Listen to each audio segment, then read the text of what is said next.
ಮೊನ್ನೆಯಿಂದ ಬ್ಯಾಂಕಿಗೆ ಹೋಗಬೇಕು ಅಂತ ಅನ್ಕೊತಿದ್ನಲ್ಲ. ಇವತ್ತು 1ವರೆಗೂ ಓಪನ್ ಇರುತ್ತೆ, ಸೊ ಹೋಗೋಣ ಅಂತ ರೆಡಿಯಾಗಿದ್ದೀನಿ. ಬ್ಯಾಂಕಿಗೆ ಹೋಗಿ ಅಲ್ಲಿ ಕೆಲಸ ಮುಗಿಸ್ಕೊಂಡು ಹಾಗೆ ಲಂಚ್ ಮಾಡಿಕೊಂಡು ಮತ್ತೆ ಬರೋಣ ಅಂತ. Will see how it goes. ನಾನು ಬಂದು 2 ವೀಕ್ಸ್ ಆಯ್ತು ಇವಾಗ ನೋಡ್ತಾ ಇದ್ದೀನಿ ಸೂರ್ಯನ. ಒಂದು ವ್ಯೂ ಕಾಣಿಸ್ತು, ಹಾಗೆ ನೋಡ್ಕೊಂಡು. ಇಲ್ಲಿ ನನಗೆ ತುಂಬ ಇಷ್ಟ ಆಗಿದ್ದ ವಿಷಯ ಏನಂದರೆ ರೋಡ್ ಕ್ರಾಸ್ ಮಾಡೋದು. ನಾವು ವೆಯ್ಟ್ ಮಾಡಬೇಕಾಗೇ ಇಲ್ಲ, ಅವರೇ ವೆಹಿಕಲ್ ಸ್ಟಾಪ್ ಮಾಡಿಬಿಟ್ಟು ಯು ಕ್ಯಾನ್ ಗೋ ಅಂತ ಹೇಳ್ತಾರೆ. ಸೊ ಭಯಪಡೋ ನೆಸೆಸಿಟಿ ಏನಿಲ್ಲ. ಇದು ಅರ್ಲಿ ಮಾರ್ನಿಂಗ್ ಅನಿಸುತ್ತೆ ಎಲ್ಲರಿಗೂ. ಒಳ್ಳೆ ಬ್ರೀಸು, ಇವಾಗಷ್ಟೇ ಸನ್ರೈಸು, ಎಲ್ಲರೂ ಆಟ ಆಡ್ಕೊಂಡು ವಾಕಿಂಗು ಜಾಗಿಂಗು. ಇನ್ನು ಕೆಲವರಾದರೆ ಬೆಳಿಗ್ಗೆನೇ ರೆಸ್ಟೋರೆಂಟ್ಗೆ ಬಂದುಬಿಟ್ಟಿದ್ದಾರೆ, ಅವ್ರನ್ನೆಲ್ಲ ತೋರಿಸೋದಕ್ಕಾಗೋದಿಲ್ಲ ನಾನು.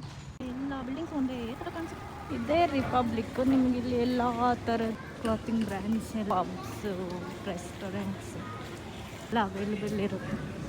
ಅಲ್ಲಿ ನೋಡಿ ಮೋಸ್ಟ್ಲಿ ವೆಡ್ಡಿಂಗ್ ನಡೀತಾ ಇದೆ ಅನಿಸುತ್ತೆ. ಫುಲ್ ಕ್ರೌಡೆಡ್ ಇದೆ.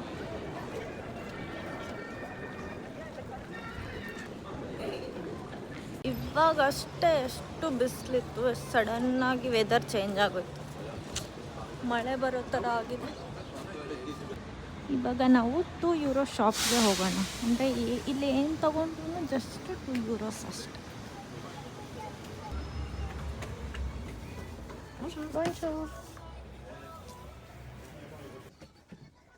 ಏನು ಪರ್ಚೇಸ್ ಮಾಡಿದ್ರು €2 ಅಷ್ಟೇ ಅಂತ ಏನಬೇಕು ಹೇಳಿ.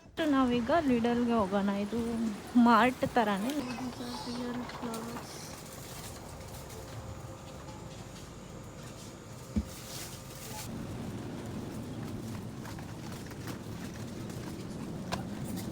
ಎಲ್ಲ ಸುತ್ಕೊಂಡು ಒಂದು ರೌಂಡು ರಿಟರ್ನ್ ಮನೆಗೆ ಹೋಗ್ಬಿಡ್ತಾ ಇದ್ದೀನಿ.